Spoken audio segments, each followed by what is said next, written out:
as a people. And who we are not. Who we're not as a people. But we also have to, I think there's a lesson in it for all of us.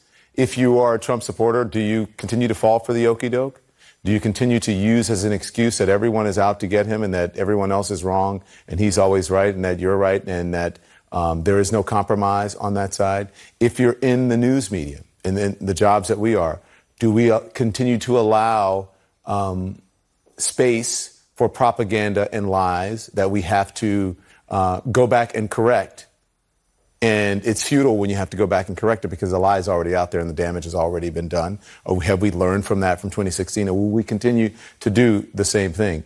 And if you're a person who doesn't support this president, are you going to understand? Do you understand what it is that you didn't pay attention to in 2016? If you didn't go to the polls and vote, if you thought that elections don't have consequences, if you thought that, hey, you know, this person is speaking the truth or they're not going to do everything that they said, you're right. This is going to be the pivotal election. I think there is, I hate this, you know, this is a teachable moment, but I think there is some learning in there for every single person, regardless of what side you're on and what profession. I think you're going to see correction, and I think you're going to see overcorrection. We see that in most social movements, that when there is an appetite for change, often you go too far in that direction. The idea of what you have on TV.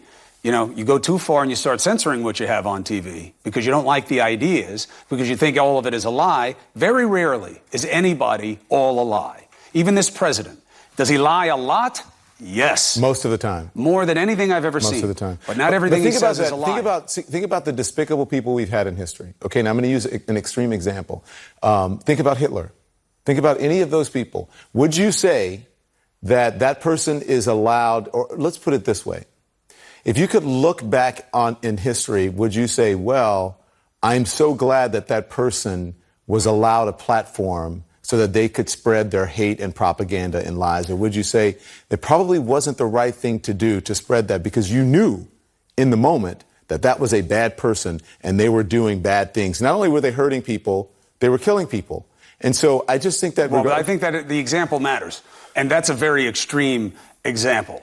Rhetoric that you don't like, could it be a slippery slope towards violence? And policy maybe, are detrimental to people, and it also for people like me, how this president feels about the Central Park Five, that can be a life or death issue for people like me. That can be especially a life or death issue for those people who spent a decade, some of them or more, in prison. They didn't have a life. He took a big part of their life away. People like him who believed it and who wanted it to be true took a part of their lives away. And for demonizing immigrants and talking about shithole countries and saying that there were very fine people on both sides. For people of color in this country, it is a life or death issue. Ask Mrs. Heyer, Heather Heyer's mother, who I had on. That is a life or death issue. So, I'm just saying we just need to be careful about having this is a standard rules. This is not standard. This is not normal. I don't think that it's standard. I don't think that it's normal because he is different than what we've seen. However, we talk about this, and it's good that we do. Comparing anything to an extreme like a Hitler weakens the argument. Well, I think it gives because you a clear are now example. Taking a guy who says things you don't like and comparing him to a genocidal maniac. I'm not comparing him to that. I'm comparing the way you would cover someone who is a I know, but I'm saying it's creating a false standard. A guy who says things I don't like, that's abusive of the truth, who can be obnoxious for effect and pander to a group of people in this country is not necessarily a step away from a genocidal maniac. It starts with little lies. It starts with little lies that become bigger lies. And it starts with people who become brainwashed. Ask anyone who had a family member who went to Guyana. It started with a little thing. People start to buy into it. And then all of a sudden, it becomes reality to you.